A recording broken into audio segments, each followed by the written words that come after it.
Hey, what's going on, everybody? Christian Ballard, Ballard Sports Media, coming at you with another team preview today.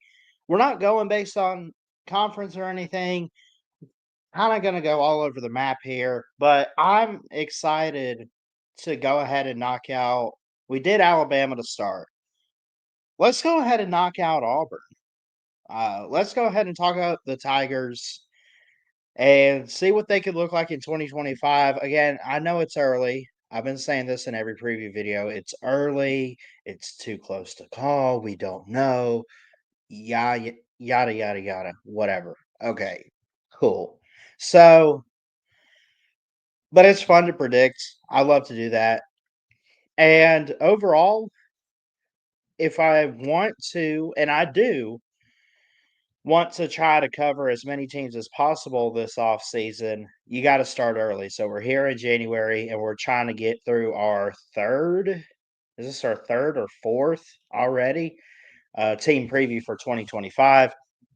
So let's just go ahead and dig into it. So, what to make of Auburn? Well, what did they do last year? They they did okay. I'll say that. 5-7.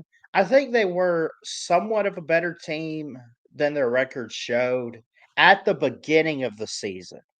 Like when they blew out Alabama A&M 73-3. I know it's Alabama A&M, but you said, "Oh my gosh, this offense looks incredible." Then they lost a close one to Cal at home, and you're like, "Okay, what's going on?" And they beat New Mexico. Then they start losing in SEC play, and then it just fell down from there. They had some games with Peyton Thorne. They had some games with Hank Brown. Now they bring in all these really good recruits and second and third year players. I do like their roster. I think the talent is there. Demarcus Riddick at linebacker, and when you look at just everything they had, Perry Thompson at wide receiver was a freshman last year. Haven't seen much on guys like that transferring. So, I mean, we could look at the portal real quick and just kind of see, like, hey, who's leaving Auburn? But there shouldn't really be much going out, but they do have a lot coming in. They have 16 incoming transfers. And then, of course, they have, well, I say it's not much. Uh, they got 19 going away from Auburn, but I don't think that it's going to be anyone too serious. I mean, Hank Brown is their backup quarterback, is going to Iowa. Caleb Burton is a really good wide receiver. He's projected to go to UConn. Antonio Kite, he was pretty good. Walker White. Here's the thing. I'll say this. If you're losing any of the quarterbacks you had last year for Auburn, I am sorry. But I really don't see it being much of a big loss, other than it hurts in depth. I think Peyton Thorne was really good at Michigan State. But then he comes to Auburn. He has an okay year in Hugh Freeze's first year, almost beats Alabama in 2023. I don't know where it fell off for him because he was so talented. He was so good at, at state. And then he gets to Auburn, SEC Big Boy League, and I don't know. It's crazy. But you bring in a lot. Malik Autry is a five-star defensive lineman. Could we see him? Jared Smith, five-star offensive or defensive edge. And by the way, Malik Autry, defensive lineman. I think I said offensive lineman. I'm sorry. Deuce Knight, almost. I think some sites have him as a five-star quarterback. Dude's elite. I think we looked at him one day. He's from Lucedale, Mississippi, in George County. He's the second in the state of Mississippi, Deuce Knight. Anquan Fagans, safety. Eric Winters, safety. These are guys that had like Georgia and Alabama. and Penn State. I mean, they had some schools, but they chose the Auburn Tigers. I'm gonna say this real quick. Regardless of what's happened on the field for the Tigers, Hugh Freeze has built this program up and has built a really good culture, and I believe that. And I think you're starting to see that in recruiting. I think you're starting to see that within a couple transfers. Some guys want to leave. I get it. It happens. But at the same time, in recruiting and everything, there's got to be something going on when he goes to those homes. Give credit to Hugh Freeze for the culture he has built. Now it's time to put it on the field for the Auburn Tigers. I'm going to say it like that.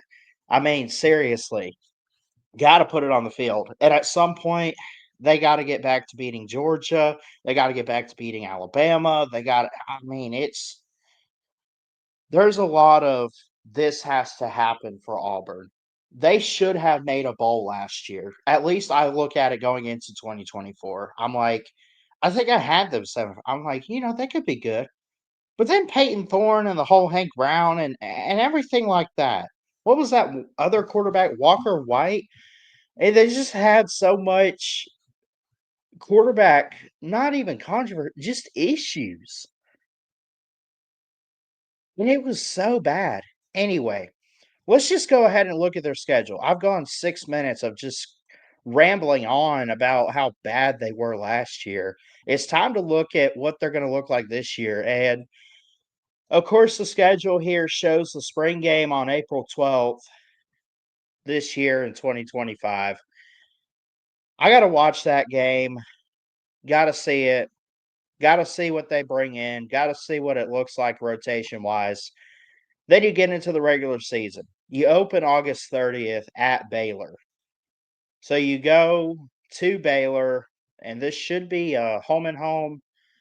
Uh, Baylor, they were an okay team last year, pretty good, 8-5 overall. They did lose in the Texas Bowl to LSU, so 8-4 regular season, and they won their last 6 games after an abysmal 2-4 start. It wasn't looking good. They had a tough stretch there too. We'll talk about Baylor some other time, but like they had lost to BYU, Iowa State, Colorado, and then they start beating teams like TCU and West Virginia and all these teams. So on the back half, they look like they're going to spring in to 2025 with a really good team. Now they got to go to Waco. Auburn does. And then come back home. They play Ball State, South Alabama. Then they go to Oklahoma. Again, I mentioned in the Alabama video, everyone the SEC teams played last year, it's reversed. Kind of like this weird home and home deal. But I get it in terms of this new era with Texas and Oklahoma. I kind of get that. I don't know if it's going to be like that continuing going forward, but they're treating the non-rivalry games in the SEC as if they are rivals, where this next year in 25, you're going to play them on the road or at home in regards to how you played them last year. So, Ball State, South Alabama, Oklahoma, and Texas A&M back-to-back road games. That's gonna be tough. You get a bye week. Everyone gets 2 bye weeks again this year. You get one on October 4th, which is good because you got a tough stretch. You got Georgia at home. We could say that's going to be an automatic L. What's Georgia going to do this year? Are they taking steps forward or taking steps back? We'll see. I don't know. Carson Beck's my Miami man now, so we'll see. Missouri at Arkansas, Kentucky at Vandy, bye week, Mercer should be no problem, and then Alabama to wrap it up at home in the Iron Bowl, which they have not won since 2019. So I think in ways it could be a favorable schedule. That road schedule is really tough, though. I mean, the back to back with Oklahoma and A&M, Arkansas on the road. I guess Arkansas could have an okay year this year. I hope they do. I love Sam Pittman, love the Razorbacks, but something's got to give for Auburn here, man. Something has to give. They lost by 10 to Arkansas at home. Lost by 6 to Oklahoma at home. You got blown out by Georgia in Athens. I could get that one. But yet you play it close with Missouri. You beat Kentucky. You played it close with Vandy. Now that 4 overtime with A&M, uh, I really think a game like that, probably a turning point for Auburn. Now, they did turn around and lose the Iron Bowl by 14. Was that a turning point for Alabama? I don't think so. They lost to Michigan, a really bad Michigan team in a bowl game. So I really don't know. But I like the talent. It's there for Auburn and Eric Winters and Guan Fagans. I'm curious to see how many like especially with guys like Wood, Caleb Wood going out as a safety, like could one of those freshman safeties step up? Hank Brown transferred to quarterback. You also had Holden Gerner transfer. Basically, you're returning and Walker White transferred. So you're returning Peyton Thorne at quarterback. I gotta think Deuce Knight gets some action this year. And if he does, he's gotta be ready. But if he is ready, he's so mobile and versatile. He can stretch that field. He can run all over you. He can throw it deep. He can launch it. He's got a rocket for an arm. He really does. And that's what they need for their offense. I'm giving what I did last year. I'm doing the Atmos record predictions. I have a gut feeling they could win that Iron Bowl this year, though. All because I think they're a team that's going to get better as the season goes on. They might take some tough losses early. You got to believe in Auburn a little bit this year, right? I know that if I sit here and I say you're going 6-6 or 5-7 again, like ye of little faith in Auburn, I don't want to hear that. So I'm not. I also don't want to just give this record prediction because of that. Like really, when I look at it, Auburn had a quarterback issue. They didn't have a team issue. They had a quarterback issue. I mean, at what point does Hugh Freeze pull the plug on Peyton Thorne or whoever? I could get to, by the way, that like if you didn't lose Hank Brown to Iowa or Holden Gerner to where's he going here? Texas State. I mean, if you had those guys still, maybe they'd be ready in year 2. That's possible. But if you pull the plug on Peyton Thorne, you gotta go with the freshman and Deuce Knight, who's a 5-star. And we have seen, I mean, Trevor Lawrence and um, we have seen freshman quarterbacks come in big time, highly recruited, and dominate the game before. It's I don't want to say it's a rarity, but it kind of is a rarity, like in terms of it doesn't happen as often as you think. Uh Deuce Knight, is he a good fit for the offense? He could be. He's very mobile. He's got the deep ball accuracy. You got the receivers for Auburn. You just need someone to throw them the ball so they can catch touchdowns so you can win games. That's what you need. I'm gonna go with my gut here and say that at most 9-3 is your ceiling. But I hold my breath on that because Auburn could. I think Auburn gets in their own way. I don't think it's well we played a tough schedule, so we lost 7 games again. No, no excuses. If that happens, Auburn gets in their own way. But I'm gonna give you some grace here and put you at 9-3. And I'm gonna say your losses: Baylor, Texas A&M, and Georgia. Only reason I don't put Alabama on this list is because we got some kinks to work out too. And the Iron Bowl's at home for Auburn in the 90th edition this year.